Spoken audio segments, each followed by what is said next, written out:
This is America in Space, a weekly news and information program on current events dealing with the space industry. Welcome, and thanks for joining me today. I'm Dawn Meyer, Space Coast News Editor.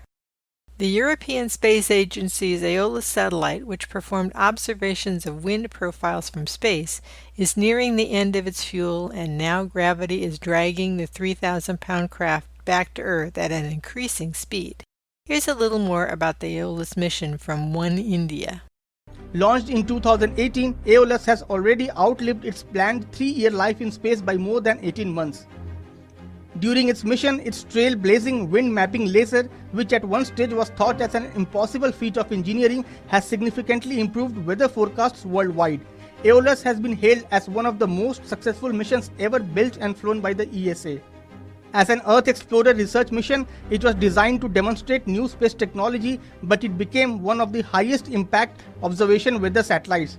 After 5 years of spectacular science, ESA's wind mission ended operations on 30 April 2023. Originally, AOLUS was expected to fall back to Earth, but the European Space Agency, ESA, has proposed another idea, an assisted re-entry, the first of its kind. ESA's efforts to ensure a safe return go beyond international standards and place the agency in the lead for space safety and setting a precedent for a responsible approach to reduce the ever-increasing problem of space debris and uncontrolled reentries. Under current regulations, spacecraft must either burn up entirely or undergo a controlled reentry. Since AOLUS was designed in the late 1990s, before these rules were made, there were no guidelines about reentries. To comply with today's requirements, ESA will use the satellite's last few drops of fuel to bring the satellite back to Earth. Tim Florer, head of ESA's Space Debris Office, said, "This assisted re-entry attempt goes above and beyond safety regulations for the mission, which was planned and designed in the late 1990s.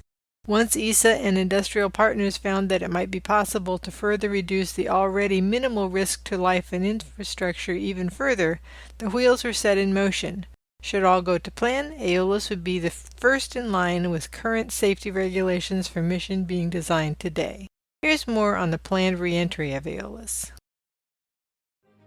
The European Space Agency's wind mission AOLUS will soon be lowered in orbit, leading to its fiery re-entry and burn-up through Earth's atmosphere.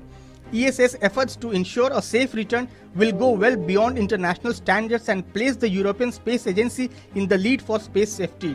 This will be the first assisted re-entry of its kind and will set a precedent for a responsible approach to reduce the ever-increasing problem of space debris and uncontrolled re-entries. ESA's spacecraft operators will aim the mission towards the ocean, further reducing the very small chance that fragments could cause harm should any of it reach the Earth's surface.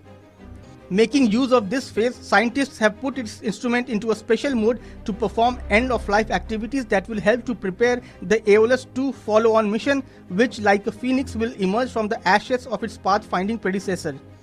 Over the next few months, AOLUS will descend naturally from its current altitude of 320 km to 280 km.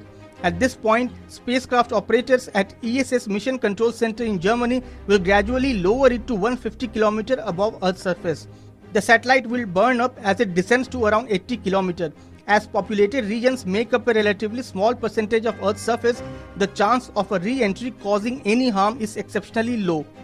The final date depends on how solar activity speeds up the process, but AOLUS is expected to be no more before the end of August. With the assisted re-entry of AOLUS, ESA is clearing the way for future missions to continue taking the pulse of our planet. They can only do this if Earth's orbits aren't filled with dangerous space debris, and safety is at the forefront of end-of-life activities. With the assisted re-entry of the AOLUS mission complete, ESA will set a new standard for satellite re-entry and space junk mitigation, and we definitely need a reduction in space junk. Thank you for joining me. Remember each Tuesday to join David Denault for America's Return to Space, and join me every Friday for America in Space. From the Florida Space Coast, I'm Dawn Meyer, Space Coast News Editor for About Space Today. Thanks for listening. Be sure to share our program with your family and friends and follow us on Facebook. Join us each week for news and information on America in Space.